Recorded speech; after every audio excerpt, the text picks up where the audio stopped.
వి gold trusted gold buyers తాకట్టులో ఉన్న బంగారాన్ని విడిపించి ఈ రోజు ఉన్న మార్కెట్ ధరకే కొనబడును. మరిన్ని వివరాలకు సంప్రదించండి 7710 ప్రవీణ్ మళ్ళీ బలిక బక్రా చేసే ప్రమాదం ఉందని ప్రవీణ్ కుమార్ బలికా బక్రా ఎప్పుడు కాలేదు, భవిష్యత్తులో కాదు. ప్రవీణ్ మంత్రి చేద్దాం కాగజ్ఞానాన్ని వదిలిపెట్టున్నాను. నిజమా ఇదంతా? కాదు. ఇలాంటి వాళ్ళు కూడా ఇటువంటి ఇంటర్వ్యూలో అబద్ధం ఎట్టి పరిస్థితి. నేను అబద్ధాలు ఆడాల్సిన అవసరం లేదండి. మీకు అబద్ధాలు ఆడేటోనైతే నేను ఇక్కడికి రాను. అబద్ధాలు ఆడేటోళ్ళు అయితే ఉద్యోగాన్ని వదిలేను. అబద్ధాలు ఆడేటోనైతే ఇంత దూరం రాను. అబద్ధాలు ఆడటోనైతే మనం ఇక్కడ కూర్చున్న ఏదైతే ఇల్లు ఉందో ఆ ఇల్లుని కొనుక్కోను. ఈరోజు ముఖ్యమంత్రి నేరుగా ఉస్మానియా యూనివర్సిటీకి పోయి 1000 కోట్లైనా మీకు ఇస్తారు, మీకు ఏం కావాలో చెప్పండి అని నేరుగా ముఖ్యమంత్రి అంటారు. ముఖ్యమంత్రి కేవలం అసత్యాలు చెప్పడంలో దిట్ట అని మాత్రం చెప్పగలను. అటెన్షన్ను డైవర్ట్ చేయడంలో దిట్ట అని చెప్పగలను. డీజీపీ అయ్యే అవకాశం ఉన్నా ఇదంతా వచ్చి రకరకాల నిందలు పడుతుంటే ఎప్పుడన్నా నిద్రపోతున్న సమయంలో ఆలోచన వచ్చిందా, ఎందుకురా ఇదంతా బట్టి? గురుకులాలను అనవసరంగా వదిలేసామా, ఐపీఎస్ వదిలేందుకు బాధ లేదు, కానీ గురుకులాలను అనవసరంగా వదిలేసామా అన్న ఫీలింగ్ అప్పుడప్పుడు కలుగుతుంది. మీరు అన్న ప్రశ్న, మళ్ళీ ప్రవీణ్ కుమార్ అవమానాలకు గురవుతాడా, మళ్ళీ ప్రవీణ్ కుమార్ వెన్నుపోట్లకు గురవుతాడా అనేది నాకైతే ఆ ప్రశ్న ఉత్పన్నం కాదని అనుకుంటున్నాను. Welcome to RTV. నేను మీ రవినాయక్. ఆర్ఎస్పీ కాగజ్నగర్ చర్చ ఈ తెలంగాణ స్టేట్లోనే జరుగుతుంది. అసలు పరిస్థితి ఏంటి, ఆర్ఎస్పీ ఏమంటున్నాడు, టీఆర్ఎస్ పార్టీలో ప్రస్తుత పరిస్థితి ఏ విధంగా, ప్రధాన కార్యదర్శిగా ఉన్న ఆర్ఎస్ ప్రవీణ్ కుమార్ ఏం కాగజ్నగర్ కాన్స్టిట్యున్సీ ప్రజలకు ఏం చెప్పబోతున్నారు, ఇది ఎక్స్క్లూజివ్ ఇంటర్వ్యూగా చెప్పబోతున్నాం. ఎందుకంటే దీంట్లో చాలా విషయాలు ప్రవీణ్ సార్తో మాట్లాడించే ప్రయత్నం చేద్దాం. సార్ నమస్తే. సార్ ఏంటి సార్, చాలా హాట్ టాపిక్ నడుస్తుంది, చాలా ప్రశాంతంగా ఉంది, మీరే హాట్ చేస్తున్నారు. ప్రవీణ్ సార్ ఒక రకంగా అంత ఇబ్బంది కలిగే రోజులు దగ్గర పడుతున్నాయని చెప్తున్నారు. ఎందుకు ఈ మాట అంటున్నా అంటేనే ఇప్పటికే కోనప్ప డేట్ ఫిక్స్ అయిపోయింది. ప్రవీణ్ మళ్ళీ బలిక బక్రా చేసే ప్రమాదం ఉందని ఎట్లా చూడవచ్చు? ఎందుకు ఈ ప్రమాదం అంతా, ఈ ప్రచారం అంతా జరుగుతుంది? అది కోనప్ప డేట్ అనేది గత 2-3 సంవత్సరాల నుంచి వారి డేట్లు వస్తూనే ఉన్నాయి. మరి క్యాలెండర్ ముందరికి నడుస్తూనే ఉన్నది. అదేవిధంగా దానికి ఆన్సర్ కోనప్ప గారే చెప్పాలి, ఎందుకు ఇట్లా డేట్లు కంటిన్యూస్గా ఎక్స్టెండ్ అవుతున్నాయి అనేది. అదేవిధంగా ప్రవీణ్ కుమార్ బలికా బక్రా ఎప్పుడు కాలేదు, భవిష్యత్తులో కాదు. టీఆర్ఎస్ పార్టీ చాలా క్లియర్గా ఒక ప్లాన్ ప్రకారం ప్రవీణ్ కుమార్తో చర్చిస్తుంది, మాట్లాడుతుంది, కన్విన్స్ చేసే ప్రయత్నం చేస్తుంది. ప్రవీణ్ మంత్రి చేద్దాం కాగజ్ఞానాన్ని వదిలిపెట్టమని. నిజమా ఇదంతా? కాదు. ప్రవీణ్ కుమార్ ఇలాంటి వాళ్ళు కూడా ఇటువంటి ఇంటర్వ్యూలో అబద్ధం ఎట్టి పరిస్థితి. నేను అబద్ధాలు ఆడాల్సిన అవసరం లేదండి. మీకు అబద్ధాలు ఆడేటోనైతే నేను ఇక్కడికి రాను. అబద్ధాలు ఆడేటోళ్ళు అయితే ఉద్యోగాన్ని వదిలేను. అబద్ధాలు ఆడేటోనైతే ఇంత దూరం రాను. అబద్ధాలు ఆడటోనైతే మనం ఇక్కడ కూర్చున్న ఏదైతే ఇల్లు ఉందో ఆ ఇల్లుని కొనుక్కోను. అబద్ధాలు ఆడటోనైతే, మోసం చేసేటోనైతే ఈ ఇల్లు వదిలేసుకొని ఎలా అమ్మేసుకొని వచ్చిన పైసలతోని మూటములు జరుపుకొని పోయేటోని. నేను అట్లటోని కాదు, అబద్ధాలు ఆడాల్సిన అవసరం లేదు. ప్రవీణ్ కుమార్కు టీఆర్ఎస్ పార్టీ నెక్స్ట్ ప్రభుత్వం మనదే ఫామ్ అవుతుంది, పక్క మంత్రివి, అది పెద్ద మంత్రివి, ఎందుకు కాగజ్నగర్తో నీకు ఇదంతా అని కేటీఆర్ మీతో చర్చిస్తున్నట్టు విశ్వసనీయ వర్గాల నుంచి. రవి గారు, నెక్స్ట్ ప్రభుత్వం బరాబర్ బీఆర్ఎస్ఏ వస్తుందండి. ఎందుకంటే కేసీఆర్ గారిని తెలంగాణ ప్రజలు మిస్ అవుతున్నారు.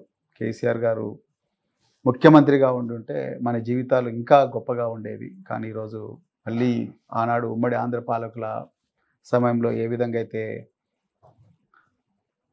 బాధలకు గురైనమో, వేదనకు గురైనమో, అణచివేతకు గురైనమో, అదే ఈరోజు మళ్ళీ జరుగుతూ ఉన్నది అనేది తెలంగాణలో ప్రతి ఇల్లు, ప్రతి తండా, ప్రతి పల్లె, ప్రతి గూడెం చర్చిస్తున్నది. అయితే వచ్చిన ఆ ప్రభుత్వంలో ప్రవీణ్ కుమార్ ఏ పాత్ర పోషిస్తాడనేది భవిష్యత్తు నిర్ణయిస్తుంది. అది ఇప్పుడే చెప్పడానికి రాదు, అది చెప్పడం కూడా కరెక్ట్ కాదు. సో ఎందుకంటే ఆ భవిష్యత్తు అప్పుడు ఆ రోజుల్లో ఉండే పరిస్థితులు ఏంటి, ఎట్లా గవర్నమెంట్ ఇవాల్వ్ అవుతుంది, తర్వాత దాంట్లో ఉండే రకరకాల సమీకరణాలు, రకరకాల అవసరాలు, ఆనాడు ప్రభుత్వం నెరవేర్చవలసిన హామీలు, అవన్నిటి మీద చర్చ జరిగి ఆ తర్వాతనే మినిస్టర్లు ఎవరెవరు ఉండాలి ఏందనేది మంత్రివర్గం అనేది కూర్పబట్టారు. అందుకొరకు దాని గురించి ఇప్పుడే చర్చ అనవసరం. ఐపీఎస్ ప్రవీణ్ కుమార్ ఉద్యోగానికి త్యాగం చేసిన అనంతరం బహుజన సమాజ్వాదీకి పార్టీకి కూడా బీఆర్ఎస్ లైన్ కలిసిన తర్వాత ప్రవీణ్ వదిలిపెట్టిన పరిస్థితి. అటువంటి ప్రవీణ్ను ఒక జనరల్ స్థానం ఇవ్వడానికి ఇంకా చర్చ జరుగుతుంది అని ప్రచారం జరుగుతుంది. దీంట్లో నిజముందా? ఎందుకు మీ సీట్ను ప్రకటించలేకపోతుంది పార్టీ? అట్లా చాలామంది ప్రధాన ఇప్పుడు తెలంగాణలో ఇప్పటికీ పలాని వ్యక్తి పలాని చోటు నుంచి పోటీ చేస్తాడని ఇప్పటివరకు ఇంకా 3 సంవత్సరాల తర్వాత వచ్చే ఎలక్షన్ల గురించి ఇప్పుడెవరు బుర్ర బద్దలు కొట్టుకోరు.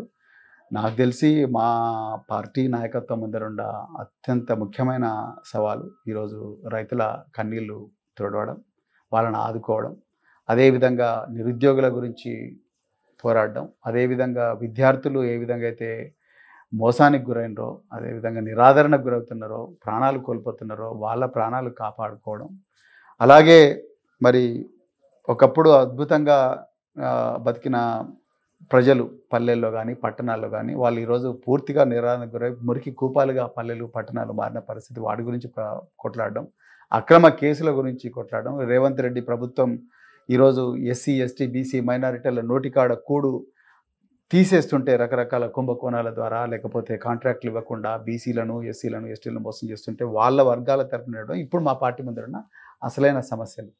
అదేవిధంగా మా పార్టీ ముందరుండే ఇంకొక అద్భుతమైన కార్యక్రమం ఏంటయ్యా అంటే ఈరోజు మరి స్థానిక సంస్థల ఎలక్షన్ రాబోతున్నాయి, వాటి గురించి ఆలోచిస్తున్నాం అంతే తప్ప 3 సంవత్సరాల తర్వాత రాబోయే అసెంబ్లీ ఎలక్షన్ల గురించి మా పార్టీలో ఎవరు కూడా దాని గురించి పెద్దగా ఆలోచించడం లేదు. ఎవరికి కూడా మీరు ఈ ఇన్ఛార్జ్ అని ఎక్కడ కూడా ప్రకటించడం అనేది జరగదు. ఈ అంశం కాగజనగర్ అంశం మనం డిస్కషన్ చేసే ముందు ఒకసారి స్టేట్లోకి వెళ్దాం. ఈరోజు ముఖ్యమంత్రి నేరుగా ఉస్మానియా యూనివర్సిటీకి పోయి 1000 కోట్లైనా మీకు ఇస్తారు, మీకు ఏం కావాలో చెప్పండి అని నేరుగా ముఖ్యమంత్రి అంటున్నారు. ఇప్పుడు ఎట్లా చూడవచ్చు, మీరైతే హార్వర్డ్ యూనివర్సిటీలో చదువుకున్న వ్యక్తిగా, రాజకీయాల గురించి మంచి పట్టున్న వ్యక్తిగా ఏం చెప్పబోతారు ఈ అంశంలో? ముఖ్యమంత్రి కేవలం అసత్యాలు చెప్పడంలో దిట్ట అని మాత్రం చెప్పగలను, అటెన్షన్ను డైవర్ట్ చేయడంలో దిట్ట అని చెప్పగలను. అదే ముఖ్యమంత్రి అదే ఉపన్యాసంలో ఇవ్వడానికి నా ఖజానాలో చిల్లిగా అవ్వలేదు, పంచడానికి నా దగ్గర భూములు లేవు, మీకు ఇవ్వాల్సిందంతా ఇవ్వగలిగిందంతా నేను విద్యనే అన్నాడు. రైట్. మరి అదే ముఖ్యమంత్రి చేవెళ్ళ డిక్లరేషన్లో ఎస్సీ ఎస్టీలకు 25%, కామారెడ్డి డిక్లరేషన్లో బీసీలకు 42% మీకు ప్రభుత్వ కాంట్రాక్ట్లో రిజర్వేషన్ ఇస్తా అన్నాడు. పిల్లలు చదువుకుంటారు, ఈ ముఖ్యమంత్రి ఉన్న చదువుకుంటాడు, ఇంకే ముఖ్యమంత్రి ఉన్న పిల్లలు చదువుకుంటారు. అదేవిధంగా మీకు ఏమన్నాడు ఆయన, 1000 కోట్లు ఇచ్చి మీకు గొప్పగా విద్య నేర్పిస్తాడు. మరి ఎందుకు ఇంతవరకు young India 51 schools young India integrated residential schools అన్నాడు. ఇప్పుడు కేసీఆర్ గారు పెట్టిన 1000 గురుకులాలు కాదని నేను కొత్తగా 52 ఇంటిగ్రేటెడ్ గురుకులాలు తీసుకొస్తున్నాడు. ఆయన సొంత నియోజకవర్గంలో కూడా ఇప్పటికీ పునాది రాయలేకపోయాడు. 1.5 సంవత్సరం అవుతున్నది, 2 సంవత్సరాలు అవుతున్నది. మరి ఆయన 1000 కోట్లు ఇస్తామంటే ఎట్లా అమ్ముతున్నారు మీరు? కంచా గచ్చిబౌలిలో హైదరాబాద్ సెంట్రల్ యూనివర్సిటీ భూములను గుంజుకొని 10,000 కోట్ల రూపాయల లోను సీక్రెట్గా తెచ్చుకున్న రేవంత్ రెడ్డి విద్యకు 1000 కోట్లు ఇస్తుంటే ఎవరు నమ్ముతారు? విద్యార్థి భరోసా కింద 5 లక్షల రూపాయలు విద్యార్థులకు ఇస్తా, పిహెచ్డీలకు ఇస్తా, 1 లక్ష రూపాయలు, 25,000 రూపాయలు, 30,000 రూపాయలు, 50,000 రూపాయలు మోసం చెప్పి ఇంతవరకు ఒక్క పైసా ఇవ్వని రేవంత్ రెడ్డి ఎట్లా విద్యకు 1000 కోట్లు ఇస్తా అంటే ఎవరు నమ్ముతారు? సో రేవంత్ రెడ్డి మాటలు నీటి మూటలు, ఆయనతోని ఏమీ కాదు. ఆయన కేవలం అసత్యాలను అట్లా అన్నిటి కూడా అంగట్లో పెట్టి అమ్ముతా ఉన్నాడు తప్ప ఇంకొకటి కాదు. నిజానికి ఆయన మరి విద్యార్థులు చదువుకుంటారండి, మీకు ఇచ్చే కేవలం చదివే అన్నాడు. మరి ఎందుకు కొడంగల్ నారాయణపేట టెండర్స్ పొంగులేటి శ్రీనివాసరెడ్డి, దాని తర్వాత మెగా కృష్ణారెడ్డికి ఇచ్చిండు? బీసీలు ఎక్కడ పోయిండు? బీసీలు లేరు అక్కడ? బీసీ విద్యార్థులకు ఇవ్వచ్చుగా. అదేవిధంగా 4th సిటీ అని కడుతున్నాడు ఆయన. 4th సిటీ అని దానికి 6 లేన్ రోడ్ వేపిస్తామని చెప్పి ఆంధ్ర ప్రాంతం నుంచి ఒక బీజేపీ ఎంపీని తీసుకొచ్చి ఆయనకు 4,000 కోట్ల టెండర్ ఇచ్చిండు. మరి దాంట్లో అక్కడ ఎస్సీ ఎస్టీ బీసీలు దొరకలేదు ఆయనకు, రైట్? కోడిగుడ్లు, పిల్లలకి ఇచ్చే కోడిగుడ్లను కూడా వదులుతలేరు కాంగ్రెస్ వాళ్ళు. కేసీఆర్ గారు ఉన్నప్పుడు ఎస్సీ ఎస్టీలకు బీసీలకు రిజర్వేషన్ ఉండేది టెండర్ ప్రాసెస్లో, కానీ ఈరోజు రిజర్వేషన్ తీసేసిండ్రు. ఉస్మానియా యూనివర్సిటీ వేదికగా ఇంత పచ్చి అబద్ధాలు ఎట్లా చెప్పగలిగిన ముఖ్యమంత్రి? అదేవిధంగా కోడిగుడ్లు మొత్తం కూడా ఆధిపత్య వర్గాలకు ఇచ్చేసి పెద్ద పెద్ద లక్షలు, 2 లక్షలు, 3 లక్షల కోళ్ళ ఫామ్స్ ఉన్న వాళ్ళకి ఇచ్చేసిండు. ప్రొవిజన్ టెండర్లు కేసీఆర్ గారు ఉన్నప్పుడు ప్రతి ఊర్లో కూడా చిన్న చిన్న వాళ్ళు వ్యాపారం చేసుకుంటే వాళ్ళు ఏ వర్గానికి చెందిన వాళ్ళు వ్యాపారం ద్వారా బతకాలనుకున్న వాళ్ళు సంవత్సరానికి 1 లక్ష రూపాయలు సంపాదించుకుంటారు, సంవత్సరానికి 1 లక్ష రూపాయలు సంపాదించుకునే వాళ్ళు. కానీ ఇలా 20,000 మంది వీళ్ళు చేయబట్టి రోడ్డు మీద పడ్డారు. ఆయన ఏం చెప్పదలుచుకున్నాడు ఈ ప్రపంచానికి? ఉస్మానియా యూనివర్సిటీ వేదిక ఇంకోటి ఘోరమైన పని ఏం చేసిండు? ప్రశ్నించే విద్యార్థి నాయకులందరినీ ఒకరోజు రాత్రే మూసేసిండ్రు, అరెస్ట్ చేసి మొత్తం కూడా బ్యారికేడ్స్ పెట్టి ఒక్కడే వచ్చి మాట్లాడిపోయాడు. ఎవరితో మాట్లాడిండు? ఉస్మానియా యూనివర్సిటీ వైస్ ఛాన్సలర్ ఎవరు? కుమార్ అంట, ప్రొఫెసర్ కుమార్ అంట. మేము మొట్టమొదటిసారి ఒక దళితుడిని వైస్ ఛాన్సలర్ చేసినాడు. ఒక వైస్ ఛాన్సలర్ దళితుడని ఎట్లా అంటావా నువ్వు? ఒక వైస్ ఛాన్సలర్ ఒక మేధావి అయితేనే ఆ స్థాయికి వస్తాడు. ఆయన పిహెచ్డీలు చేసి డాక్టర్ కుమార్ అని పేరు పెట్టుకుంటాడు. ఆయన దళితుడు కాబట్టి నేను వైస్ ఛాన్సలర్ చేసిన అని ఒక ఆచార్యులకే ఆచార్యుడైన ఒక వైస్ ఛాన్సలర్ను, ఒక మేధావైన వైస్ ఛాన్సలర్ను పట్టపగలే నువ్వు దళితుడు కాబట్టి నీకు వైస్ ఛాన్సలర్ ఇచ్చినావు అంటే నువ్వు అంటే నీకు మేధస్సు ఉండొచ్చు కాక, కానీ నీ కులం చూసే నేను నీకు వైస్ ఛాన్సలర్ ఇచ్చిన. అవసరమానండి? నిజంగా ముఖ్యమంత్రి గారు అక్కడ ఒక నిరక్షరాస్యుడిగా అజ్ఞానిగా మాట్లాడిందని నాకు అనిపిస్తున్నది. ఇది నేను చెప్పాను. ఏంటి సార్ కాళేశ్వరం ప్రాజెక్టు పొంగిపోలేదు, బాంబులు పెట్టిండు? చాలా మంచి ప్రశ్న. ప్రవీణ్ కుమార్ లాంటి వ్యక్తి కూడా అడిషనల్ డీజీ స్థాయి చేసిండు. ఇంత పెద్ద వ్యవస్థ ఉంది, ఇంతమంది పోలీస్ ఆఫీసర్లు, ఏంటి నిజమైందంతా ఏంటి అసలు? నేనైతే ఒక సీనియర్ పోలీస్ ఆఫీసర్గా ఎన్నో బాంబ్ బ్లాస్ట్ను ఇన్వెస్టిగేట్ చేసిన అనుభవం ఉన్న వ్యక్తిగా, వాటి గురించి అంతో కొంత తెలిసిన వ్యక్తిగా నేను అక్కడ తప్పకుండా పేలుడు జరిగిందని బలంగా నమ్ముతున్నాను. నేను ఏదో రాత్రి కలవడి పొద్దునొచ్చి చెప్పలే, ఉబుసుపోకగా చెప్పలే, లేకపోతే ఇంకెవరి మీద నా అభాండాలు లేడని చెప్పలే. అక్టోబర్ 21, 2023 సాయంత్రం 6:30 రవికాంత్ అనే ఒక అసిస్టెంట్ ఎగ్జిక్యూటివ్ ఇంజనీరు నేను డ్యూటీలో ఉండగా పెద్ద ఎత్తున శబ్దాలు వినిపించినాయి. అక్కడ పోయి చూస్తే ఒక పిల్లర్ కుంగిపోయినది, అది కుంగిపోయినది రోడ్డు. దీని వెనక ఎవరో అసాంఘిక శక్తులు ఉన్నారు అని చెప్పి 21వ తారీఖు నాడు పోలీస్ స్టేషన్లో కంప్లైంట్ ఇస్తే 22వ తారీఖు నాడు 174/2023 ఆఫ్ మాదేవ్ పోలీస్ స్టేషన్ ఎఫ్ఐఆర్ అయింది. ఒక పెద్ద ఎత్తున శబ్దాలు వచ్చినాయి. అదేవిధంగా అగంతకులు ఉన్నారు అని ఎఫ్ఐఆర్లో ఉన్నప్పుడు మొట్టమొదట పోలీసు వాళ్ళు చేయాల్సింది దాన్ని నేరస్థలంగా పరిగణించాలి. నేరస్థలంగా పరిగణించి ఆ నేరస్థలాన్ని సీజ్ చేయాలి. సీజ్ చేసి పెద్ద ఎత్తున బందోబస్తు పెట్టాలి.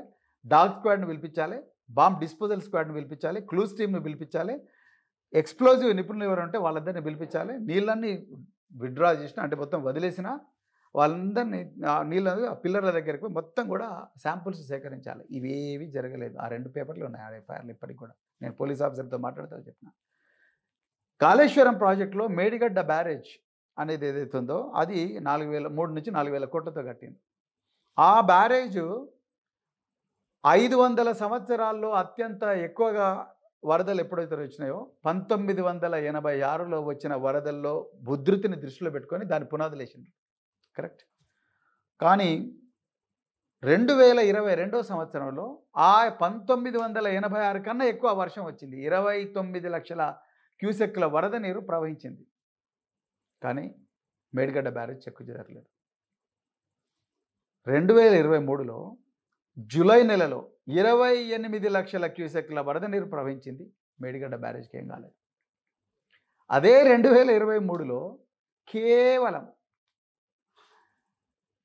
20,000 క్యూసెక్లు, నేను 28 లక్షలు ఎక్కడ 20,000 అనుకోండి, 28 లక్షల క్యూసెక్కుల వరద నీరు చేరుతున్నప్పుడు 5 నుంచి 2 గేట్లు మాత్రమే ఓపెన్ అయ్యి కేవలం 10,000 క్యూసెక్ల ప్రవాహం జరుగుతున్నప్పుడు ఒక్క పిల్లర్ మాత్రమే కుంగిపోతుంది.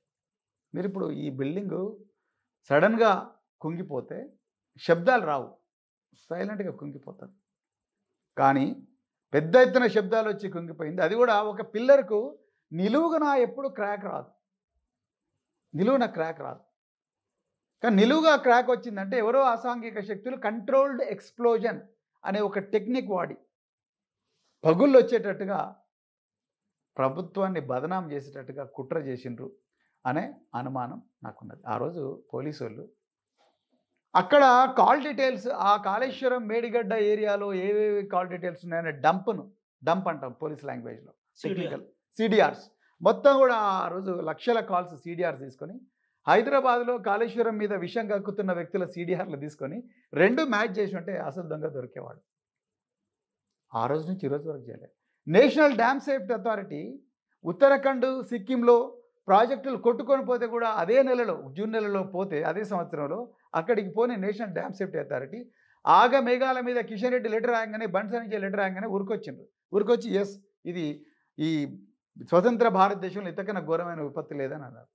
అందుకొరకే నేను ఒక పార్టీ జనరల్ సెక్రటరీ కన్నా ఒక మాజీ పోలీస్ అధికారిగా 10 మంది 20 మంది ఎక్స్పర్ట్స్తో మాట్లాడి నేను ఆ కంక్లూజన్కి వచ్చిన.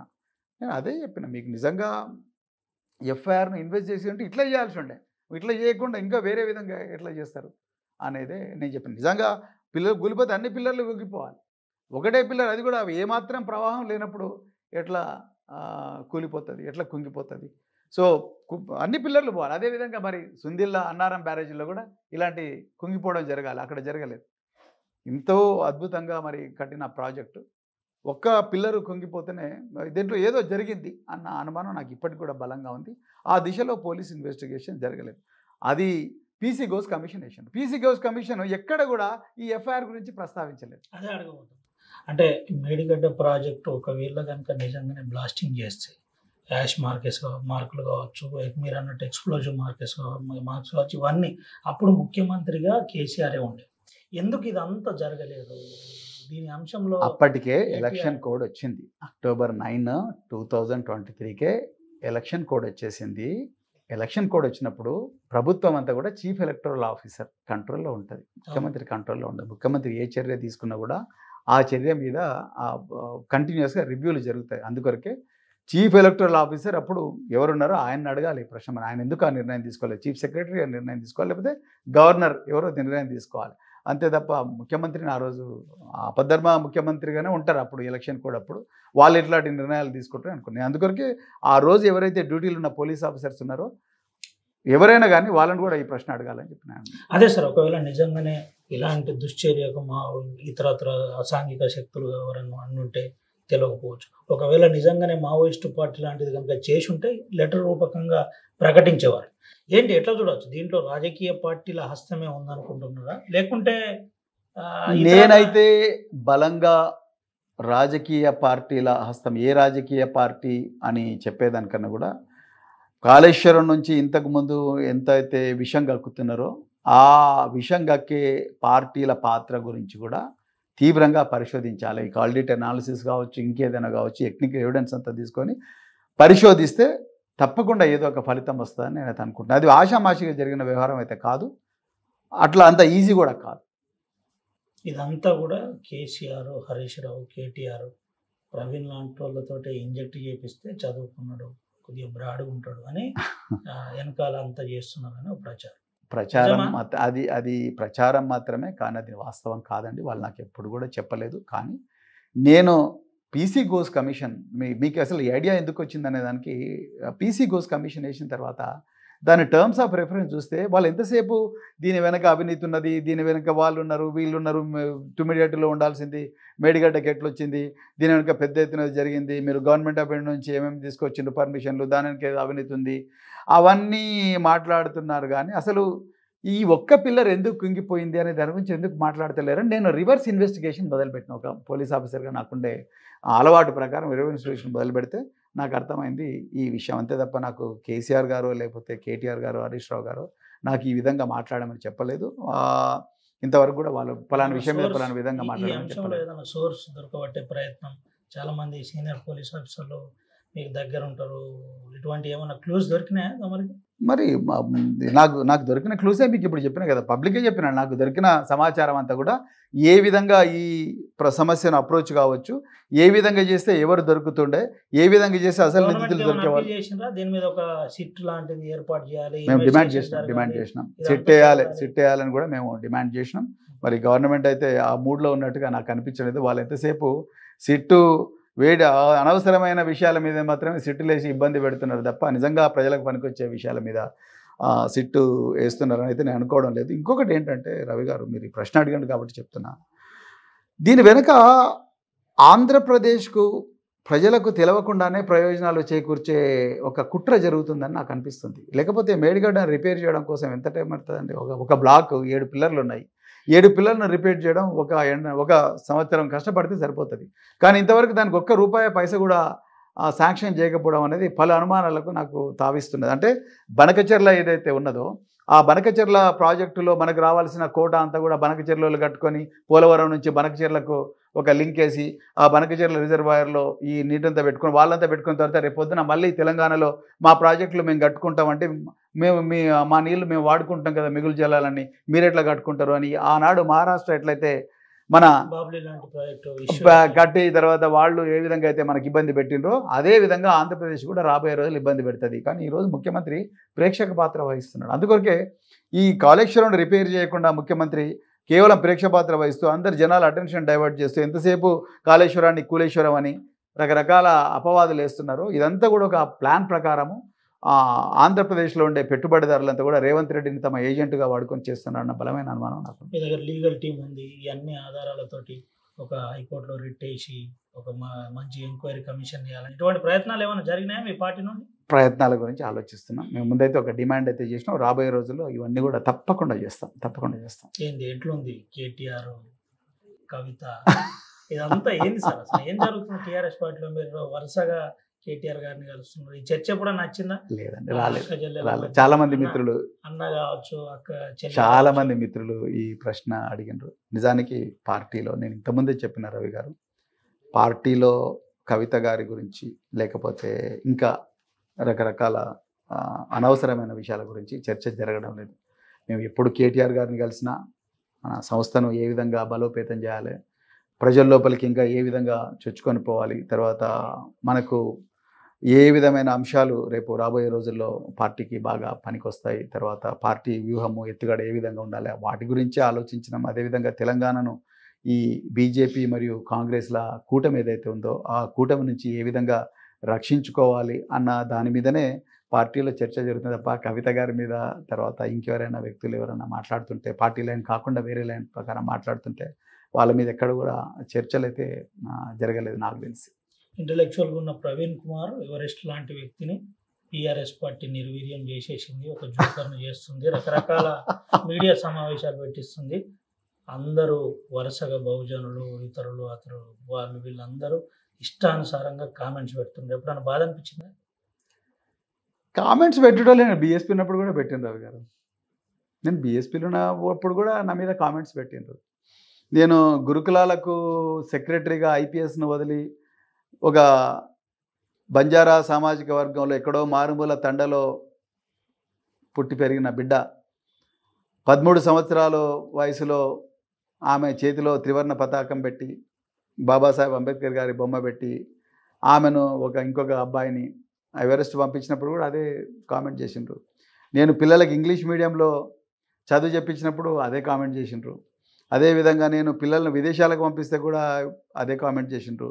నేను పిల్లలకు కేసీఆర్ గారిని కన్విన్స్ చేసి ఒక 600 గురుకుల పాఠశాలను తీసుకొచ్చి పిల్లలకి ఎస్సీ ఎస్టీ బీసీ పిల్లలకు వచ్చే ప్రయత్నం చేస్తే దాని మీద కామెంట్ చేసిండ్రు.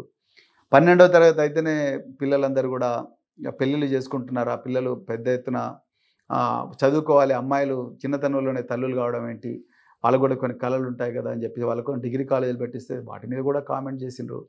సో మత మార్పిడి చేయిస్తున్నాడని కామెంట్ చేసిండ్రు, హిందూ వ్యతిరేకనే కామెంట్ చేసిండ్రు, రకరకాల కామెంట్లు చేసిండ్రు. ఇవన్నీ నాకు అలవాటైపోయినాయి. నేను లక్ష్యం అంతా ఒకటే, ఈ పేదరికానికి గురైన ప్రజలు, అనాదిగా వివక్షకు గురైన ప్రజలు, అనాదిగా అణచివేతకు గురైన ప్రజలు, వాళ్ళు ఏ కులానికి చెందిన వాళ్ళైనా వాళ్ళందరినీ కూడా సమానంగా తీసుకురావాలి, రాజ్యాంగ ఫలాలు వాళ్ళకి అందించేటట్టు చూడాలనే లక్ష్యం కోసమే నేను రాజకీయాల్లోకి వచ్చిన. సో అది కొరకు నేను ఆ రోజు రాజకీయాల్లోకి వచ్చిన తర్వాత బీఎస్పీలో చేరితే కూడా బీఆర్ఎస్ బీ టీం అని అప్పుడు అన్నారు, రైట్. ఇప్పుడు అధికారంలో ఉన్న కాంగ్రెస్ కాదని నేను కేసీఆర్ గారి వెంట నడుస్తే తెలంగాణ బాగుపడుతుందని చెప్పేసి, తెలంగాణలో అన్ని వర్గాల ప్రజలకు న్యాయం జరుగుతుందని చెప్పొస్తే అప్పుడు కూడా నా మీద 500 కోట్లు తీసుకొని బీఆర్ఎస్లో జాయిన్ అని నిందలేసిండ్రు. సో ఇవన్నీ కూడా నేను చూస్తాను. నేను తర్వాత నేను ప్రభుత్వం ప్రతిక్షణం ప్రశ్నిస్తూ కూడా నా మీద మళ్ళీ 500 కోట్లు గురుకులాల్లో తిన్నాడు ప్రవీణ్ కుమార్ అదే అన్నారు. అడగబోతున్నా. ప్రవీణ్ కుమార్ వల్లనే గురుకులాల్లో ఫుడ్ పాయిజన్ అంశం. అదే నేనే ముందు విషాహారం పెట్టి నేనే అన్నం వండి గిన్నెలన్నీ తీసుకుపోయి పిల్లలకు గంట పెట్టి విషయం తినిపిస్తున్నా అని చెప్పేసి కూడా నా మీద ప్రచారం చేసిండ్రు. ఇప్పుడు కూడా ప్రచారం చేస్తున్నారు, ప్రతి చోట కూడా ప్రచారం చేస్తున్నారు. అవన్నీ నేను రేవంత్ రెడ్డి గారికి ఒకటే ఛాలెంజ్ చేసిన, నీ దగ్గర 1,00,000 మంది పోలీసులు ఉన్నారు, సిఐడి ఉన్నది, ఇంటెలిజెన్స్ ఉన్నది, విజిలెన్స్ ఉన్నది, వాళ్ళందరినీ మా ఇల్లు అడ్రస్ ఇదే 3-8 కోసిని కాగజ్నగర్ హైదరాబాద్లో ఉంటే హైదరాబాద్ అడ్రస్ ఎక్కడ ఉంటే అక్కడ మా ఇంటికి వచ్చి చూడండి, 100 సీసీటీవీ కెమెరాలు మా ఇంట్లో పెట్టు, నేను ఫుల్ యాక్సెస్ ఇస్తాను కూడా రేవంత్ రెడ్డి గారికి చెప్పింది. కానీ ఆయన కేవలం ఈరోజు ఉస్మానియా యూనివర్సిటీలో ఏం మాట్లాడిందో అవే అసత్యాలు, అబద్ధాలు, బూతులు, బాతులు. చుట్టూ సెక్యూరిటీ AK-47తో కాపుల, అటువంటి ఉద్యోగాన్ని వదిలిపెట్టి లగ్జరీ జీవితాన్ని వదిలిపెట్టి డీజీపీ అయ్యే అవకాశం ఉన్నా ఇదంతా వచ్చి రకరకాల నిందలు పడుతుంటే ఎప్పుడన్నా నిద్రపోతున్న సమయంలో ఆలోచన వచ్చిందా, ఎందుకురా ఇదంతా వట్టిగా మనం ఇదంతా చేసినాము? మనసుకు నచ్చిన పని చేస్తున్నారైతే ఆనందంగా ఉంది. కానీ మీరు అన్నట్టుగా అప్పుడప్పుడు గురుకులాలను అనవసరంగా వదిలేసామా, ఐపీఎస్ని వదిలేందుకు బాధ లేదు, కానీ గురుకులాలను అనవసరంగా వదిలేసామా అన్న ఫీలింగ్ అప్పుడప్పుడు కలుగుతుంటుంది. ఈ రాజకీయాల్లో ఇవన్నీ తిట్టడము, ఇక రకరకాల ఉదాహరణకు ఆంధ్రజ్యోతి లాంటి దినపత్రికలు నా మీద అబండాలు వేయడము, ఇవన్నీ కూడా చూస్తుంటే ఒక్కోసారి ఇవన్నీ కామన్ అనిపిస్తుంది. ఫస్ట్లో కొంత ఇబ్బంది అయినప్పటికీ కూడా ఇవన్నీ కామన్ అనిపిస్తుంది. కాకపోతే గురుకులాలు వదిలేసినందుకు ఒక్కొక్కసారి బాధ అనిపిస్తుంది. ఈ పిల్లలు మన సొంత బిడ్డల్లాగా చూసుకున్నాం కదా, 105 మంది పిల్లలు చనిపోయినారు, మా పిల్లలు కూడా మా పిల్లల్లాగా ఈ పిల్లలు కూడా అయ్యేవాళ్ళు కదా. ఎందుకంటే మా పిల్లలు ఇద్దరు కూడా గురుకులాల పిల్లలతో కలిసి ఉండేవాళ్ళు. మేము స్కూళ్ళలోకి పోతే ప్రిన్సిపల్ ప్రిన్సిపల్ అమ్మో నువ్వు సెక్రటరీ బిడ్డవు కదా, నువ్వు మా ఇంట్లో వండుకో, నీకేం కావాలి చెప్పమ్మా అంటే మా అమ్మాయిలు ఏ డార్మెట్లో ఉంటే ఆ డార్మెట్లోనే పడుకోవడం, తర్వాత వాళ్ళు ఏం తింటే అదే తినడం, వాళ్ళు ఒక లైన్ నిలబడితే మా అమ్మాయి కూడా అదే లైన్ నిలబడడం, అలాంటి ఒక గొప్ప కుటుంబంగా బతికిన గురుకులాలు ఈరోజు పూర్తిగా నిరాదరణకు గురైనాయి. ప్రభుత్వం ఏం పట్టించుకోవడం లేదు. పిల్లలకు హైయర్ ఎడ్యుకేషన్ క్యాంప్స్ లేవు, స్పోర్ట్స్ క్యాంప్స్ లేవు, తర్వాత వాళ్ళకు డబ్బులు సరిగా రావడం లేదు, షూస్ లేవు, యూనిఫామ్ కూడా లేదు. ఇప్పుడు మళ్ళీ దోపిడీదారులకు కేంద్రంగా మారినాయి. సో ఇవన్నీ చూస్తుంటే అయ్యో మనం అక్కడే ఇంకా కొన్ని రోజులు ఉంటే బాగుంటుంది అనిపిస్తుంది. కానీ రాజకీయంలో చేసిన గురుకులాల మీద మీరే మాట్లాడుతున్నారు. అది ఆ గురుకులాల ఆఫీస్ ముందర నేనే ధర్నా చేసిన. 105 మంది పిల్లలు చనిపోయినరు, మరి పిల్లలకు కౌన్సిలింగ్ చేయండి, లేకపోతే ఈ ప్రాణాలు పోతున్నాయి అని చెప్పి నేను ధర్నా. ఎందుకంటే మనిషి లీడర్ అనేవాడికి ముందు అన్నిటికన్నా ముందంగా ఉండాల్సిందంటే స్పందించే హృదయం. స్పందించే హృదయం లేకపోతే నీకు దగ్గర ఎన్ని కోట్ల రూపాయలున్నా, ఎన్ని ఎంత నెట్వర్క్ ఉన్నా కూడా, ఎన్ని మంది మార్బలం ఉన్నా కూడా నీ దగ్గర స్పందించే హృదయం లేకపోతే వేస్ట్. అందుకొరకు ఆ బాధ అయితే అప్పుడప్పుడు ఉంటుంది, వాస్తవం మీరు అన్నది. కానీ నేను ఆ బాధ లేదని అబద్ధం చెప్పడానికి కాదు, కానీ అయ్యో వదిలేసినాం కదా అనవసరంగా అన్న ఫీలింగ్ అనిపిస్తుంది. కానీ రాజకీయంలో ఇంకా ఎక్కువ విశాలమైన వేదిక కదా ఇది. ఇంకా రకరకాల సమస్యల మీద, రైతుల సమస్యల మీద, గిరిజనుల సమస్యల మీద, పోడు భూముల సమస్యల మీద, రోడ్ల సమస్య మీద, ఎన్నో సమస్యల మీద ప్రశ్నించే అవకాశం రాజకీయాల్లో ఉంటుంది. అన్నిటికన్నా ముఖ్యంగా మనసుకి ఏది నచ్చితే అది స్వతంత్రంగా ఎలాంటి అరమరికలు లేకుండా ఎవరిని అసభ్యంగా రేవంత్ రెడ్డి లాగా అసభ్యంగా మాట్లాడకుండా ప్రశ్నించే అవకాశం ఉంటుందని చెప్పేసి రాజకీయాల్లోకి వచ్చిన నాకైతే ప్రశాంతంగానే నిద్రపోతున్నా, నాకేం ప్రాబ్లం లేదు. కానీ అప్పుడప్పుడు ఈ బాధలు, ప్రజల బాధలను చూసినప్పుడు, ఉదాహరణకు దీన్దా రైతులు 400 కిలోమీటర్లు నడుచుకుంటూ పోతుంటే వర్గాల్లో వాళ్ళని కలిశాను, నాకు కళ్ళలో నీళ్ళు వచ్చినాయండి. మహిళలు చేతిలో ఒక చిన్న ప్లాస్టిక్ కవర్ పెట్టుకొని, ఆ రబ్బర్ చెప్పులు వేసుకొని, ఆ నేషనల్ హైవే ఈ రాజీవ్ రహదారి మీద నడుచుకుంటూ వస్తున్నారు. వాళ్ళకు ఎక్కడ వంటున్నారో తెలుస్తలేదు, ఎక్కడ తింటున్నారో తెలుస్తలేదు. భద్రాచలం ఆ ఏరియాలో, జంగారెడ్డిగూడెము, భద్రాచలము ఆ ఏరియాలో 1000 ఎకరాలు 170 యాక్ట్ను ఉల్లంఘించి 1000 ఎకరాలు ఆక్రమించి పామాయిల్ తోటలు పెట్టుకున్న వాళ్ళను ఒక్కరోజు కూడా ముట్టుకోలే ఫారెస్ట్ వాళ్ళు. అదేవిధంగా కంచా గచ్చిబౌలిలో 100 ఎకరాల అడవిని వందలాది మంది పోలీసుల పహారాలో పట్టపగలే forest conservation act, wildlife preservation యాక్ట్ను పట్టపగలే ఉల్లంఘించి ఎన్నో నేళ్లను చంపి నెమళ్లను చంపి వందలాది చెట్లను నాశనం చేసినప్పుడు ఒక్కరు కూడా ఫారెస్ట్ వాళ్ళు నోరు మెదపలే. ఈ పేద రైతులు బతుకు తెరువు కోసం పోటీ చేసుకుంటుంటే వాళ్ళ వ్యవసాయాన్ని పూర్తిగా బంద్ చేసి వాళ్ళను బిచ్చగాలుగా తయారు చేస్తే వాళ్ళందరూ కూడా ఈ కర్జల్లి అటవీ ప్రాంతం నుంచి హైదరాబాద్ వర్గాల దాకా నడుచుకుంటూ వస్తుంటే అసలు ఏంది, ఎందుకోసం వీళ్ళు ఎవరికి ఓటేసిండ్రు, ఎవరి కోసం ఈ ప్రభుత్వాలు ఉన్నాయి? ఒకరోజు కొండా సురేఖ గారు వచ్చి అమ్మ ఏమైంది తల్లి, నేను మహిళనే నువ్వు మహిళవే, ఎందుకు నడుస్తున్నావని అడగలేదు, ఒక అధికారి అడగలేదు, ముఖ్యమంత్రి ఒకరోజు మాట్లాడలేదు, ఒక ఎమ్మెల్యేను పంపించలేదు. వాళ్ళందరినీ చూస్తే అప్పుడప్పుడు చాలా బాధ అనిపిస్తాయి. రాజకీయాలు అంటే ఇట్లనే ఉంటాయా అని అనిపించింది. ప్రవీణ్ కుమార్ బీఆర్ఎస్ పార్టీలో ప్రధాన కార్యదర్శి ఒక్కడేనా, ఇంకెవరన్నా? చాలామంది ఉంటారు ప్రధాన కార్యదర్శులు. ఓ పార్టీలో 5-6 మంది ఉంటారు నాకు తెలిసి. సో ఏంది మీ పాత్ర దాంట్లో? ఇంకా పాత్ర అనేది పార్టీని బలోపేతం చేయడం, అదేవిధంగా పార్టీ ఇంకా రకరకాల కార్యక్రమాలు ఇస్తూ ఉంటుంది. విద్యార్థుల సమస్యల గురించి పోరాడమని చెప్తుంది, కొంత రీసెర్చ్ చేయాల్సి ఉంటుంది. అదేవిధంగా యువతను మోటివేట్ చేయాల్సి ఉంటుంది. తర్వాత అణచివేయబడ్డ వర్గాలను ఆ పార్టీకి మరింత చేరువగా చేయాలి, వాళ్ళకి జరుగుతున్న అన్యాయం గురించి ప్రశ్నించే కార్యక్రమాలు చేయాల్సి ఉంటుంది. ఇంకా చాలా కార్యక్రమాలు పార్టీలో ఉంటాయి. సో వీటన్నిటికీ సంబంధించి పరిమితం చేయాలి, మంత్రిని చేయాలి. నా మాట మళ్ళీ మీరు అక్కడి నుంచి మొత్తం వాళ్ళకి కావాలన్నకే వచ్చారు. అప్పుడు కాదు కదా మాట్లాడాలి. ఏంటి సార్ అసలు నిజమేనా? కాదండి, కాదు. సిర్పూర్ కాన్స్టిట్యుయెన్సీ నుంచి మీరు పోటీ చేస్తున్నారా లేదా? నేను చెప్పినా కదండి, నేను ఆల్రెడీ నందినగర్లో ఆ నివాసం నుంచే చెప్పిన, నేను సిర్పూర్ కాగజ్ నగర్ నుంచే పోటీ చేస్తున్నాను. నేను మా పార్టీ అగ్రనాయకత్వాన్ని, మా వ్యవస్థాపకులు పెద్దలు కేసీఆర్ గారిని, అదేవిధంగా వర్కింగ్ ప్రెసిడెంట్ కేటీఆర్ గారిని, వాళ్ళిద్దరిని తప్పకుండా నేను ఒప్పించి తప్పకుండా సిర్పూరు అసెంబ్లీ నియోజకవర్గం నుంచే పోటీ చేస్తాను అని నేను ఆల్రెడీ చెప్పడం జరిగింది. మళ్ళీ మీకు కూడా చెప్తున్నాను. దయచేసి కోనప్ప గారికి కూడా ఈ విషయం తెలిసినట్టుగా మీరు చెప్పండి. సో నేను ఎందుకంటే ఆయన మరీ ప్రతిసారి కూడా కోనప్ప గారు ఆయన 30 సంవత్సరాలు రాజకీయం చేసిండు, 3 సార్లు ఎమ్మెల్యే అయ్యిండు, 3 సార్లు ఓడిపోయిండ్రు. సో ఆయన కోనప్ప గారు వారు ఎలాంటి వ్యక్తి అనేది ఇక్కడ చర్చకు అనవసరం. సో పెద్ద మనిషి. సో ఆయన 3 సార్లు ఎమ్మెల్యేగా చేశారు. ఆయన చేతినంత కాడికి ఈ ప్రాంతానికి సాయం చేశారు. కానీ ఆయన వద్దనుకున్నారు ఈ ప్రాంత ప్రజలు. అందుకొరకే నన్ను ఆదరించారు.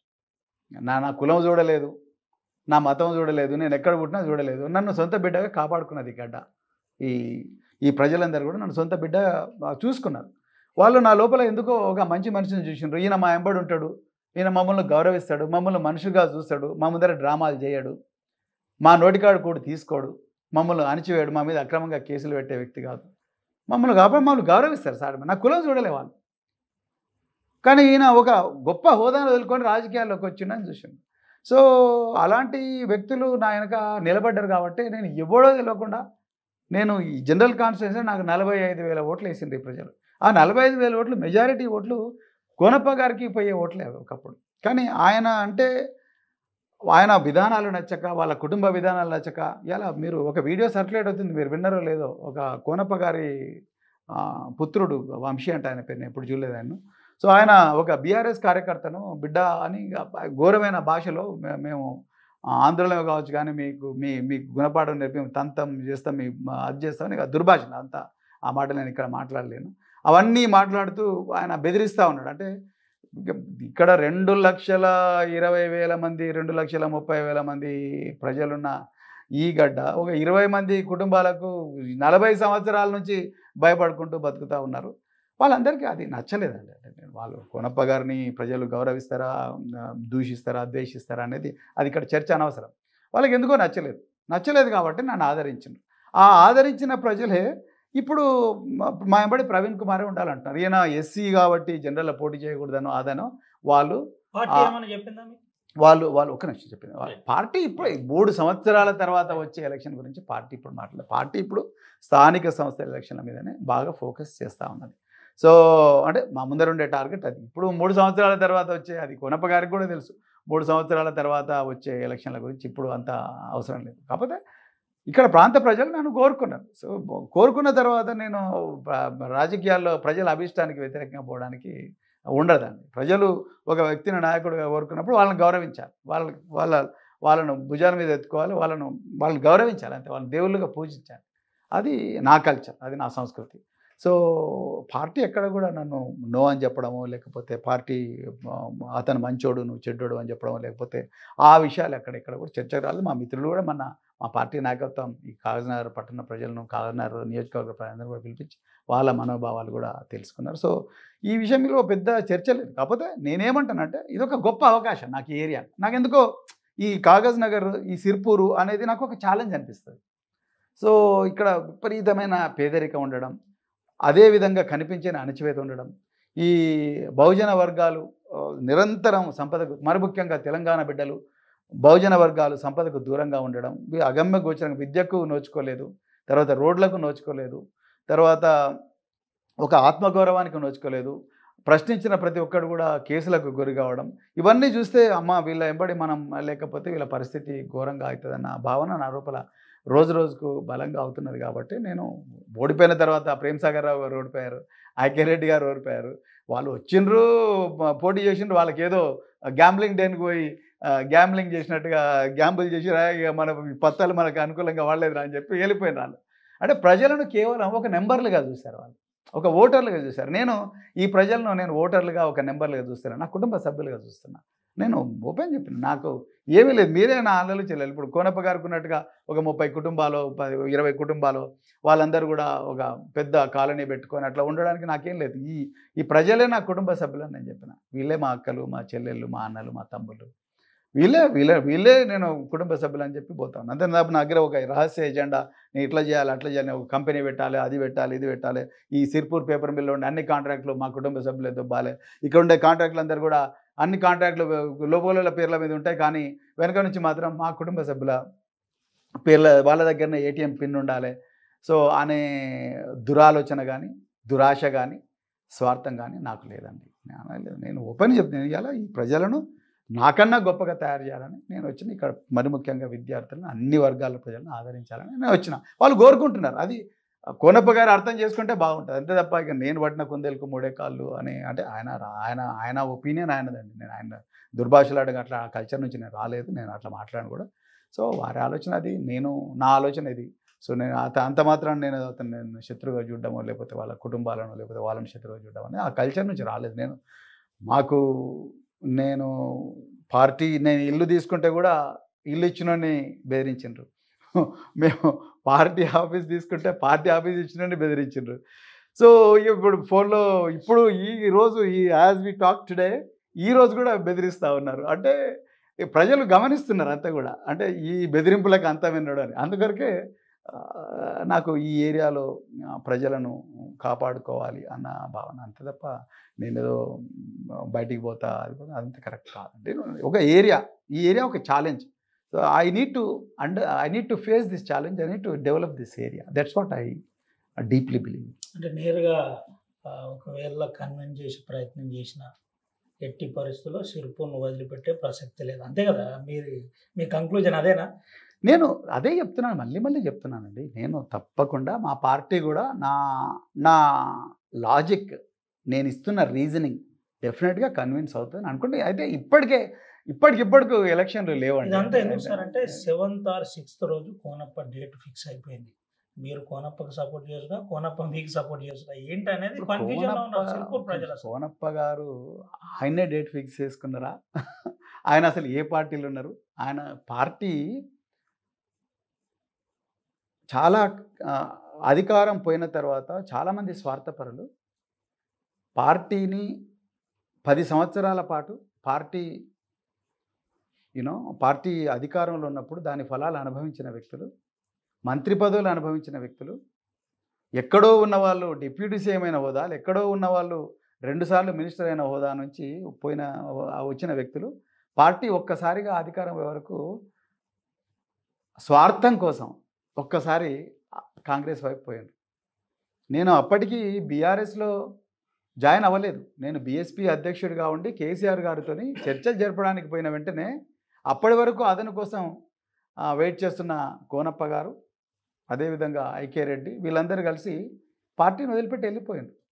కాంగ్రెస్లో పరిస్థితి ఇప్పుడు గడ్డుగా ఉన్నది, కాంగ్రెస్ పరిస్థితి అగమ్య గోచరంగా ఉన్నది కాబట్టి అయ్యో మళ్ళీ ప్రజలందరూ కూడా బీఆర్ఎస్ వైపు బీఆర్ఎస్ఏ కావాలి అని అంటున్నారు కాబట్టి ఇక్కడైతే మనకు మళ్ళీ అవకాశం వస్తుంది అని ఏదైనా వాడిగా కాళ్ళ మీద పడైనా ఏళ్ళ మీద పడైనా మనం మళ్ళీ ఈ పార్టీలకు వద్దాము అన్న ఆలోచన ఏదైతే ఉందో ఆ ఆలోచన మీద పార్టీకి స్పష్టమైన అభిప్రాయం ఉన్నది, ప్రజలందరూ గమనిస్తున్నారు. ఇప్పుడు వెన్నుపోటు పొడిచి ఆయన్నే ఈరోజు వస్తా ముహూర్తం కూడా ఫిక్స్ అయిపోయిందని చేసుకుంటే ఆయన్నే అడగాలి ముహూర్తం ఎవరు పెట్టిండ్రు ఏంటనేది ఆ ప్రశ్నకు నా దగ్గర సమాధానం. కేటీఆర్ మీదిక్కున్నాడు కానీ ఇక్కడ ఉన్న కోవలక్ష్మితో పాటు జోగు రామన్న కావచ్చు, అటు జగదీష్ రెడ్డి కావచ్చు, ఆల్రెడీ కోనప్పని కనిపించి మాట్లాడు చర్చలు అన్నీ అయిపోయినాయని ఫుల్ క్లారిటీలో ఉన్నారు వాళ్ళు. మీరు వాళ్ళనే అడగాలి. మీరు చెప్పిన ముగ్గురు వ్యక్తులు కోవలక్ష్మి గారు కానీ, జోగు రామన్న గారు కానీ, జగదీష్ రెడ్డి కానీ వాళ్ళనే మీరు ఈ ప్రశ్న అడగాలి. నాకైతే తెలియదు రవి గారు, నా దృష్టిలో అయితే లేదు. నా దృష్టిలో లేని అంశాన్ని, నాకు తెలియని అంశాన్ని నేను దానికి సమాధానం ఇవ్వాలి. నేను ఎందుకు చెప్తున్నా సార్ అంటే ఇప్పటికే చాలా రకాల అవమానాలు పడుతూ ముందుకు వస్తున్న మీరు మరోసారి ఏదన్నా ప్రమాదం ఉంటే ప్రజల ముందు చెప్తే. నాకు అలాంటి ప్రశ్న ఉత్పన్నం కాదని అనుకుంటున్నా. నేను పార్టీలోకి వచ్చినప్పుడు కండిషనల్గా రాలేదు. అంటే నాకు ఇది ఇస్తేనే నేను వస్తాను పార్టీలోకి. నాకు ఈ వేదిక మంచిగా అనిపించింది. ఇది ఒక లౌకిక వేదిక. నేను బీఎస్పీ అగ్రనాయకత్వం అన్నాడు విపరీతమైన కన్ఫ్యూజన్కి గురయ్యి బీజేపీ చెప్పు చేతలో ఉన్నట్టుగా వచ్చినప్పుడు నేను ఆ పరిస్థితి భరించలేక, ఆ చిత్రవద భరించలేక నేను పార్టీ నుంచి బయటకు వచ్చినప్పుడు నేను అంత బీఎస్పీలో ఉన్నప్పుడే కేసీఆర్ గారితో ఉమ్మడి పోరాటం చేద్దాము, తర్వాత కూటమిగా పార్లమెంట్ ఎలక్షన్లో పోరాటం చేయాలని నిర్ణయం తీసుకున్నాం. బీఎస్పీ అగ్రనాయకత్వం దానికి ఒప్పుకున్నది. కానీ అదే బీఎస్పీ అగ్రనాయకత్వం సడన్గా కూటమి రద్దు చేసుకోమన్నప్పుడు నాకు ఇష్టం లేక నేను అప్పుడున్న వేదికల్లో కాంగ్రెస్ నుంచి నాకు చాలా ఆఫర్స్ వచ్చినప్పటికీ కూడా నేను ఆ ఆఫర్స్ కాదని నేను కేసీఆర్ గారి వైపు నడవాలనుకున్నాను. ఆ ప్రశ్న మీరన్న ప్రశ్న మళ్ళీ ప్రవీణ్ కుమార్ అవమానాలకు గురవుతాడా, మళ్ళీ పవన్ కుమార్ వెన్నుపోట్లకు గురవుతాడా అనేది నాకైతే ఆ ప్రశ్న ఉత్పన్నం కాదని అనుకుంటున్నాను.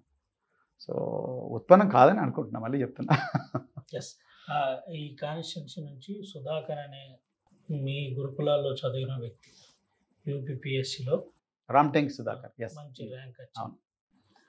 ఇలాంటి చాలా మంది ప్రవీణ్ వల్ల కాగజనగర్ వదిలిపెట్టి పోతే అలాంటి వాళ్ళ పరిస్థితి ఏందని ఒక చర్చ జరుగుతుందట.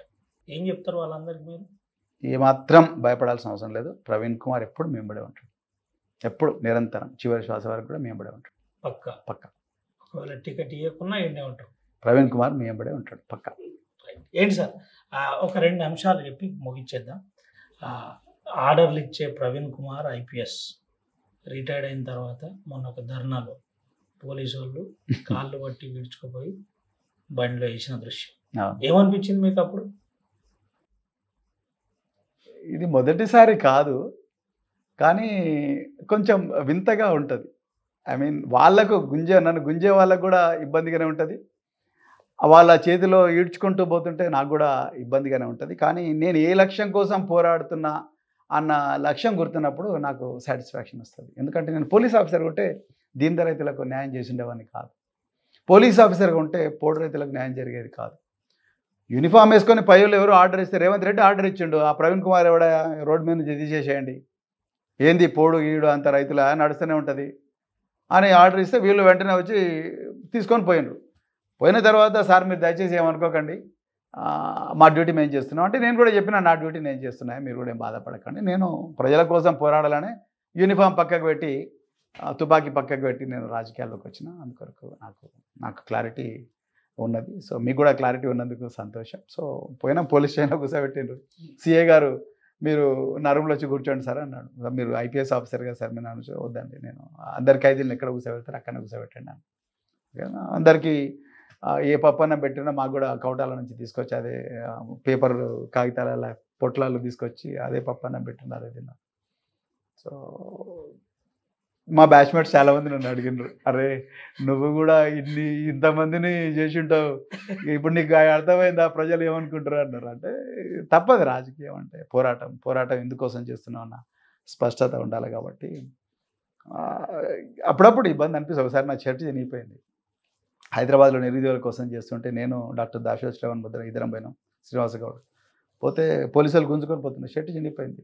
వెంటనే కొంచెం ఇబ్బంది పడ్డా. అక్కడ డీసీపీ నా ట్రైనింగ్, నన్ను గుంజుకపోయిన డీసీపీ. సో కానీ తప్పదు, వాళ్ళ డ్యూటీ వాళ్ళు చేయాల్సిందే, నా డ్యూటీ నేను చేయాల్సిందే. మీ మిత్రుడు సునీల్ ఎప్పుడైనా టచ్లోకి వచ్చిందా? సస్పెన్షన్ తర్వాత వచ్చాను, ఏపీలో వచ్చాను. ఏం చర్చ జరిగింది ఇద్దరి మధ్యలో? చాలా చర్చలు జరుగుతుంటాయి, చాలా చర్చ జరుగుతుంటాయి. ఎందుకు ఈ బలహీన వర్గాలకు చెందిన వాళ్ళే ఎప్పుడు టార్గెట్ అవుతుంటారు. వాళ్ళ ఐఏఎస్లు అయినా ఐపీఎస్లు అయినా వాళ్ళ వెనక ఎవరు గాడ్ ఫాదర్లు ఉండరు. వాళ్ళని ఈజీగా కరివేపాకులాగా వాడుకొని తీసేస్తారు ఎవరైనా. సో మన జాగ్రత్తలో మనం ఉండాలి. మన వర్గాల్లో ఇంకా చైతన్యం లేదు కాబట్టి ఈ మన అందరికి కూడా ఈ పరిస్థితి వస్తున్నది అనేది. అదే ఆధిపత్య వర్గాలు అయితే వాళ్ళు ఎక్కడున్నా కూడా వాళ్ళ సంపద వాళ్ళ కంట్రోల్లో ఉంటుంది. వాళ్ళ రాజకీయ నాయకులంతా కూడా పెద్ద పెద్ద రాజకీయ నాయకులు వాళ్ళే ఉంటారు కాబట్టి వాళ్ళు కాపాడుకుంటారు. కాపాడుకోలేరు అని చెప్తాను. ఇలా మీరు రాజస్థాన్ క్లియర్ ఎగ్జాంపుల్. రాజస్థాన్లో 16 మంది ఎస్సీ ఎస్టీ బీసీ మైనారిటీ వర్గాలకు చెందిన వాళ్ళు ఐఏఎస్లు ఉన్నప్పటికీ కూడా, అంటే ఐఏఎస్ హోదా వచ్చే అధికారులు ఉన్నప్పటికీ కూడా అందరూ 5 మందిని బ్రాహ్మణులకే గవర్నమెంట్ ఇచ్చింది. అంటే ఆ కులానికి వ్యతిరేకం కాదు నేను, but what I'm trying to say అంటే రాజ్యం అనేది ఎప్పుడు కూడా తన వర్గానికే సాయం చేసుకునే ప్రయత్నం చేస్తుంటుంది. సో ఆ సునీల్ కుమార్ బాధపడేది కూడా అదే. చుండూరులో శిక్ష పడకపోవడానికి, కారంచేడులో శిక్ష పడకపోవడానికి. అదేవిధంగా ఈరోజు ఎంతోమంది బీసీ ఎస్సీ వర్గాలకు చెందిన ఆఫీసర్లు ఎంత ఉన్నా కూడా వాళ్ళే జైళ్ళకు ఏసీబీ కేసుల్లో పోవడం, విజిలెన్స్ కేసుల్లో పోవడం. ఆయన చేసిన తప్పేంటండి? ఆయన పర్సనల్ డబ్బులతో ఆయన విదేశాలకు కుటుంబంతో సహా తిరగడానికి పోయిండు. పర్సనల్ డబ్బులు, గవర్నమెంట్ డబ్బులు తీసుకోలేదు. దానికి ఆయన తీసుకొని ఏమంటారు నువ్వు తప్పు చేసినావని చెప్పడం, అట్లా ఎంతమంది చేసలేరు. వచ్చాడు మంది దొరుకుతారు ఐఏఎస్ ఐపీఎస్. ఆయన ఎస్సీ వర్గానికి చెందినవాడు, ఆయన గురించి ఎవడు మాట్లాడాడు, రైట్? సో అందుకొరకు ఏం చేసినా నడుస్తుంది. అందుకొరకు ఆంధ్రజ్యోతి ఆయన మీద పెద్ద ఆర్టికల్ రోజు వేయడం, బ్యానర్ ఐటెం వేయడం అని చేస్తుంది. అది వేరే వాళ్ళ మీద వేస్తాడా? అంతే. యూరియా మీద ఏం చెప్తారు సార్ ఒక మాటలో? ఇది బీజేపీ కాంగ్రెస్ ఇద్దరు కలిసి ఆడుతున్న దోబుచ్చులాట. ఈ బ్లాక్ మార్కెట్ ఎవరైతే చేస్తున్నారో ఆ బ్లాక్ మార్కెట్ చేసే వ్యాపారస్తులకు పెద్ద ఎత్తున లాభం చేకూర్చడం కోసమే ఈ కొరత సృష్టించబడ్డది. లేకపోతే బీజేపీ వాళ్ళేమో మేము ఇచ్చినామంటున్నారు, కాంగ్రెస్ వాళ్ళేమో ఇవ్వలేదంటున్నారు, రైతులేమో ఏడుస్తూ ఉన్నారు. బ్లాక్ మార్కెట్లో దొరుకుతున్నది, రైతులు ఏడుస్తున్నారు కానీ బ్లాక్ మార్కెట్లో దొరుకుతున్నది. ఇవాళ నేను పొద్దున కూడా నేను గూడెంలో మాట్లాడినా, ఒక్కొక్క బస్తా 600 నుంచి 700 పోతున్నది. దొరకాల్సింది ఎన్ని రూపాయలకు? 275. ఎవరు తీసుకుంటున్నారు? ఇదంతా అందరికీ తెలుసు. ఈ కోడిగుడ్ల కుంభకోణం లాంటిదే, శనగల కుంభకోణం లాంటిదే. మార్కెట్లో 95 రూపాయల కిలో ఉన్న శనగలు రేవంత్ రెడ్డి ప్రభుత్వంలో 495 అవుతున్నాయి. అది ప్రభుత్వ కాంట్రాక్టులోనే. ఆ కాంట్రాక్టులు రావాలంటే నీకు 3 కోట్ల టర్నోవర్ ఉండాలి. పేదలు ఎట్లా వస్తారు? పోయిన సంవత్సరం కాటన్ ప్రొక్యూర్మెంట్లో కూడా అంతే. ఒక 15 రోజులు సర్వర్లు ఫెయిల్ అయినాయి. ఎవరి కోసం ఫెయిల్ అయినాయి?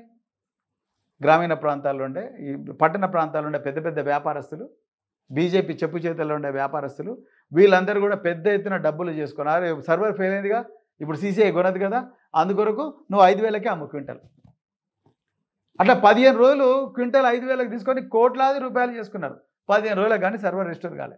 ఎవరికి తెలియదండి ఇవన్నీ. ఈరోజు యూరియా కొరత కూడా అంతే. యూరియా నిజంగా గవర్నమెంట్ ఆఫ్ ఇండియా ఇచ్చిందంటే నువ్వు చూపి వేబిల్, నిజంగా వచ్చిందంటే నీ గోదాములలో ఎక్కడెక్కడ పెట్టిన చూపి, లోపల వంగనే వేబిల్ రాసుకుంటావు రిజిస్టర్లో, ఎక్కడ రిజిస్టర్ ప్రజల గడ పెట్టు ఉంటే మరి ఎక్కడ పోయింది? బ్లాక్ మార్కెట్లో. బ్లాక్ మార్కెట్లో దొరకద్దుగా. బ్లాక్ మార్కెట్లో దొరుకుతుంది అంటే ప్రజలకు, రైతులకు రావాల్సిన యూరియా బస్తాలన్నీ కూడా ఎక్కడో ఫర్టిలైజర్ షాపుల ద్వారా, రకరకాల షాపుల ద్వారా, పిఏసిఎస్ల ద్వారా దొంగ వ్యాపారస్తుల దగ్గరికి పోతున్నాయి. ఎక్కడ పోయిందండి విజిలెన్స్? మరి ఎక్కడ పోయింది పోలీసులు? ఎక్కడ పోయింది అగ్రికల్చర్ డిపార్ట్మెంట్? ఎందుకు పీడీ యాక్ట్ పెడతలేరు వీళ్ళ మీద? ఒక్కరి మీద పెట్టింది ఇంతవరకు, ఒక్కరి మీద పెట్టలే. మళ్ళీ బీఆర్ఎస్ మీద ఏడుస్తారు. అది తప్పు. ఏం చెప్తారు సార్ ఆర్టీవీ ద్వారా ఈ కాన్స్టిట్యున్సీ ప్రజలతో పాటు తెలంగాణ రాష్ట్రంలో ఉన్న మీ అభిమానులు? ఎన్నోసార్లు చెప్పినా మళ్ళీ చెప్తున్నా, నేను రాజకీయాల్లోకి వచ్చింది ఆస్తులు పెద్ద ఎత్తున సంపాదించుకొని ఏదో లగ్జరీగా బతకడం కోసం రాలేదు. నేను ప్రజలకు నిస్వార్థంగా సేవ చేయడం కోసం వచ్చిన. అది అమాయకత్వం అనుకోండి, మూర్ఖత్వం అనుకోండి, ఇంకేమని అనుకోండి, నా నేచర్ ఇది. నేను అట్లనే చేస్తాను. సో ఎట్టి పరిస్థితుల్లో కూడా మీరు ఎవ్వరు కూడా ఆందోళనకు గురి కానక్కర్లేదు. సో మేము తప్పకుండా మీ వెంబడే ఉంటా. సిర్పూర్ కాగజ్ ఎస్, సిర్పూర్ కాగజ్ నగర్ ప్రజల వెంబడే ఉంటా. Right sir, thank you. Thank you. ఇదే పరిస్థితి Thank you. ప్రవీణ్ కుమార్ చాలా క్లియర్ గా సిర్పూర్ ప్రాంత ప్రజలతోటే ఉంటా అని చెప్తున్నాడు.